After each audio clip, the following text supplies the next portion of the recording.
Hey guys, it's Elsa. Welcome back to my channel, or welcome to my channel.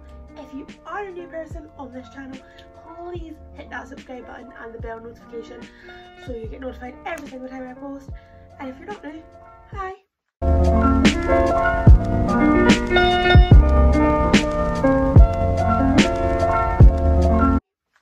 So in today's video we're going to be talking about all of my dance injuries, how they happened, what happened, all that jazz. Just thought it'd be a fun little video so you guys can learn how accident prone I am even though I'm a dancer. So without any further ado, let's get into the video. Okay, so guys, we're going to start with the most recent injury first.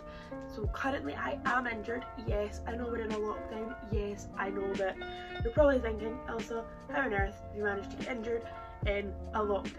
Well, let me tell you first what my injury is and then how it happened. So, I have broken my pinky toe, I've broken this little bit here, and I have some severe ligament damage. So we've got some lovely physio tape all over my foot to support it. So basically what happened was I was doing fletes on the grass outside and I turned and the rest of my toes went this way and my pinky toe went this way and it popped and all you could hear was a big massive noise and my foot was in absolute agony, but I kept turning because the momentum was there, so I just kept turning and it was like my toes did like a split and I pulled all the muscles up the side of my foot, and then me being me deciding it's no big deal, I'll just put some ice on it, tape them together and I'll be fine. So I have been dancing on an injury for 7 weeks. It's taken until Sunday, just Sunday right there, for me to go to urgent care to get my foot checked out, to be told that I have broken my toe and have some severe ligament damage. So even I can get injured in a lockdown. My second injury happened this time last year actually.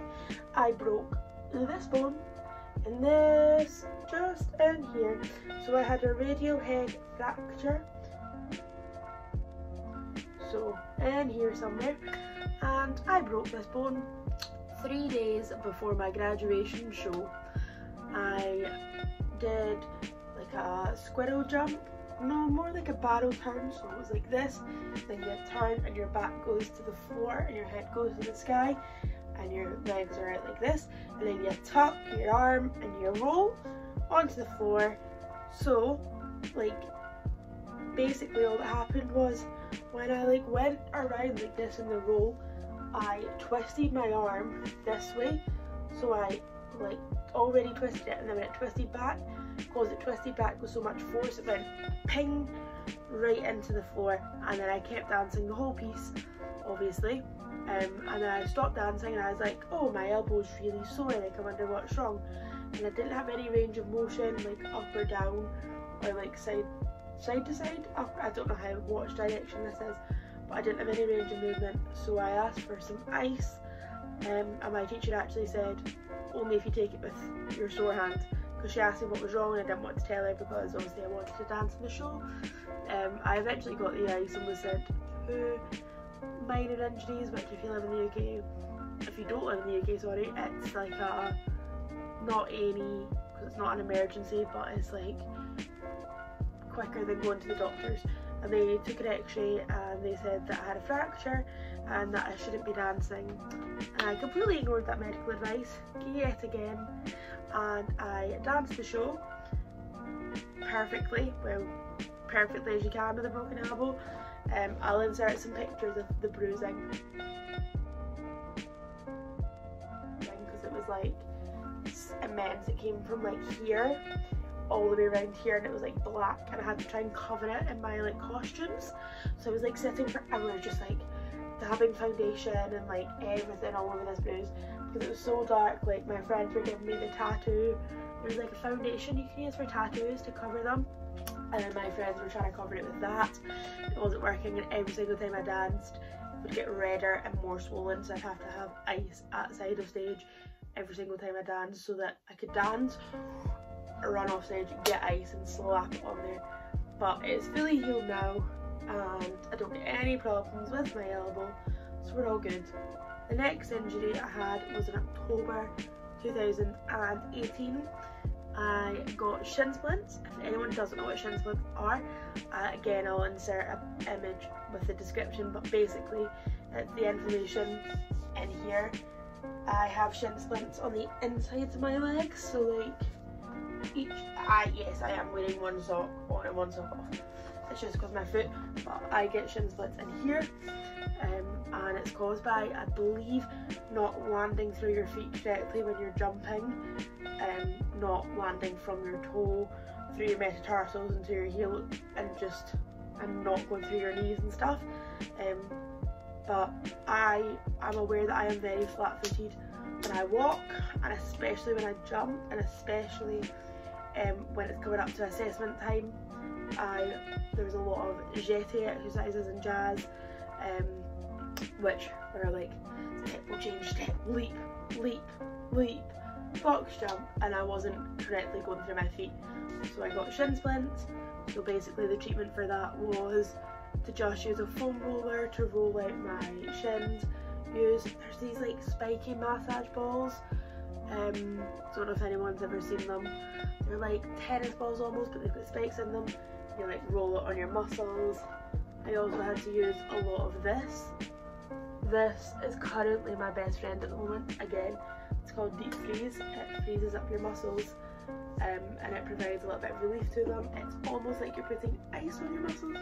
So I had to do a lot of that, and then I had to use my trusty physio tape to tape up my shins and take it easy and learn how to land through my feet. And that's how that injury was solved.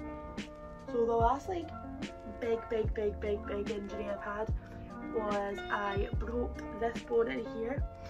So this bone right there, it's called your scaphoid bone. You break it by falling onto like outstretched hands. It's a very common injury. Basically all that happens is you get a splint for 2 weeks. So it's like a material kind of splint. I don't know how to explain it. It's got like a metal rod here and a metal rod here that just keeps your fingers in this position. But you can still move all your fingers, you just can't move this portion of your arm. And then get another x-ray, and then if that's not healed in 2 weeks, then you get a cast from here to here. That basically just stops you moving your arm, and it allows the muscle and the bone to heal and not to get disrupted. So that's what I got. I got a splint for 2 weeks and then a cast for 3 weeks, and then I had to get an MRI scan to make sure that everything was actually all healed. So how I did that was, I used to be a cheerleader, so I did a back handspring full, if anyone knows what that is. But I like thought I was going to fall out of my full, so I put my hand down. Because I was coming from so high, I put my hands down like this, and all the weight went into this arm, and that's how I broke this bone. So that was really fun, and that happened in 2017. So I basically had a broken bone 2017, 2018, 2019 and 2020. So I think I might just be really clumsy and accident prone. Let me know if you guys also think the same thing, because I seem to always get one big injury a year. The rest of the time I just get little strains, bruises, cuts, bumps, and they're mostly from rolling about the floor in contemporary, doing like floor rolls and over the knees, over your toes to your knees. So it's usually just my knees that get really bruised, and occasionally the odd toe gets like a burn from the floor, but never anything too serious, so they're not worth documenting.